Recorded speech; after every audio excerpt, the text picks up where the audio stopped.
So today's class we are going to learn about congenital glaucoma. So congenital glaucoma is a very rare disease condition which is affecting the newborn babies, and this is a disease which can cause irreversible damage to the optic nerve. Then this disease can lead to blindness. So this disease is considered as one of the major cause for childhood blindness among the children. So now we'll see regarding what is congenital glaucoma. So, congenital glaucoma, which means it is not a single disease. It is a group of eye disorders which is mainly characterized by an increased intraocular pressure. Okay, so when there is an increased intraocular pressure, this pressure can cause damage to the optic nerve, and this optic nerve is responsible for the vision, and hence because of the damage happening to the optic nerve, the child may be having a vision loss. This will be leading to blindness. Okay, so this is glaucoma. And let's see regarding the etiology. So here it is believed that the congenital glaucoma is usually developing because of a defect that is happening in the drainage system of the eye. Okay, so here usually an angle is formed in the eye between the iris and cornea, that is known as iridocorneal angle, and this angle is responsible for draining the aqueous humor from the eye to the anterior chamber. So whenever because of any kind of congenital difficulties or any congenital disease conditions, there will be trabeculodysgenesis will develop. So trabeculodysgenesis means that is the abnormal development of the iridocorneal angle. So when this iridocorneal angle is not well developed, the passage of the aqueous humor through this is delayed, and this will be leading to building up of the aqueous humor inside the anterior chamber, thus leading to an increases in the intraocular pressure. Okay, so this is considered as the major reason for the development of congenital glaucoma. Okay. Now we'll see regarding the pathophysiology. So as I already said you, here there will be a dysgenesis of the trabecular meshwork. Okay, so due to the defective development of the trabecular meshwork, that is the dysgenesis of the iridocorneal angle, the sufficient amount of aqueous humor is not drained out of the intraocular space. So this aqueous humor will be building up in the anterior chamber of the eye. So accumulation of the aqueous humor in the anterior chamber of the eye. So this will be leading to building up of the fluid, and this may cause increased intraocular pressure. So this increased intraocular pressure can cause damage to the ganglion cells in the retina, which further can cause damage to the optic disc as well as the optic nerve. So whenever the optic disc and optic nerve is involved, this will be leading to vision loss, that is blindness. Okay, so this is the pathophysiology. Now regarding the clinical manifestation. So usually the child may be present with the various manifestations like involuntary closing of the affected eye. The child may be having an enlarged eyeball, and the child may be having a frequent complaining of pain in his eyeball, and there will be photophobia.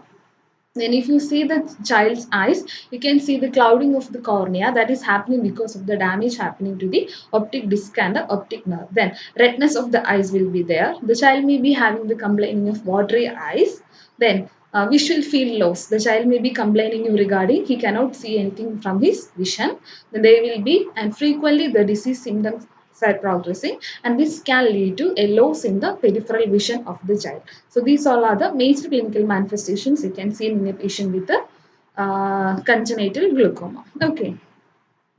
Now coming to diagnostic methods, how we can diagnose the condition. So usually the history is collected from the parents regarding the clinical manifestations which is elicited by the child, like any peripheral vision loss or any complaining of pain in the eye or any watery eyes, red eyes. So all these clinical manifestations are collected.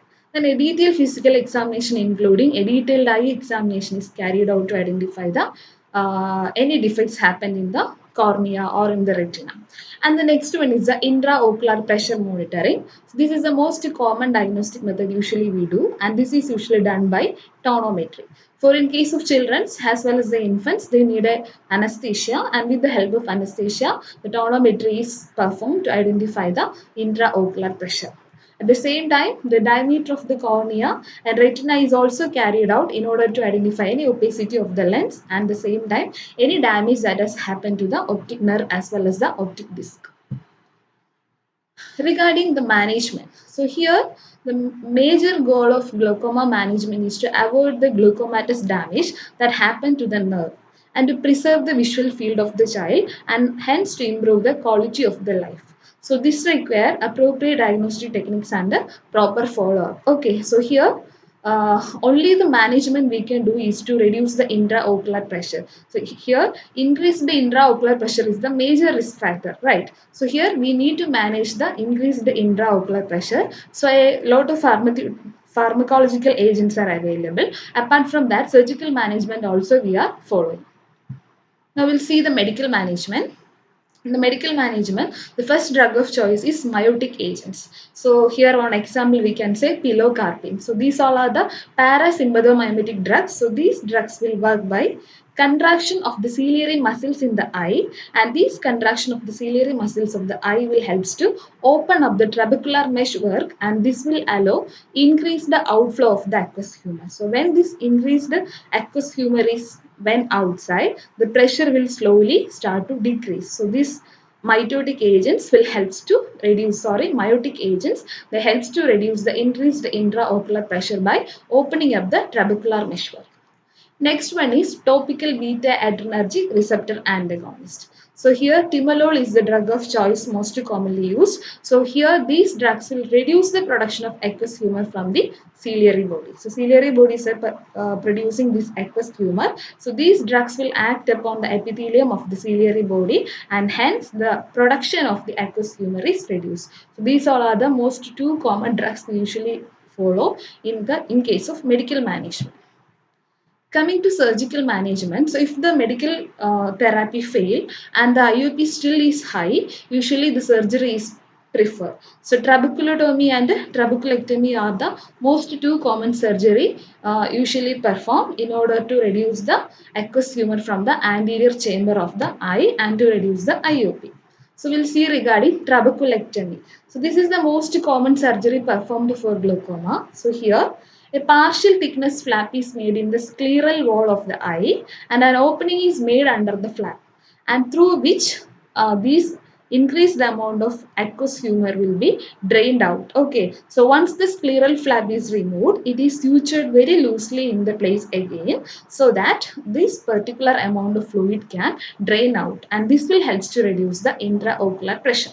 Okay. And next is regarding trabeculotomy. As the name indicating, here an opening is made. So this is a surgical procedure. Here an opening is created and this new opening will allow the aqueous humor to drain out of the eye. So this is a surgery usually done in case of children only. And this is mostly preferred than the trabeculectomy because there is a less chance for developing the cataract. Okay. And this is not much invasive surgery. And regarding the post-operative care, managing if the pain is very important. And following the surgery also, the increased intraocular pressure need to be managed with the medication. And we need to reduce the fear and anxiety of the child and parents. And the family education also need to be provided. And regarding the nursing management, we need to teach the child as well as his family regarding the specific safety precautions, and we need to advise them to avoid the mydriatric drugs like atropine because these mydriatic drugs they will cause the dilatation, hence they further increases the IOP. Okay, and the child has to carry the prescribed medications all the time. If not possible, the parents can carry. Then, instruct the family to carry a medical identification bracelet for the child and explaining the type of glaucoma and need for medications. Okay, at the same time, the family has to be explained about providing extra precautions at night, like handrails, providing extra light sources, etc. Because there are chances because of the increased dilatation. Okay, so all these measures has to be monitored.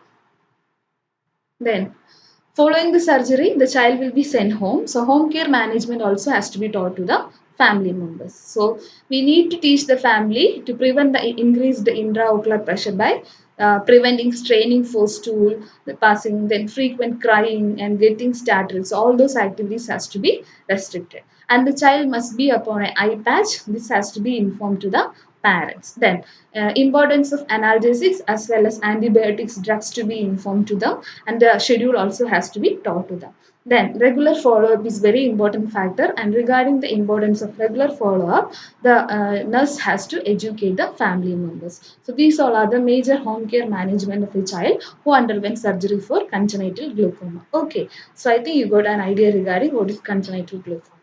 Okay, thank you.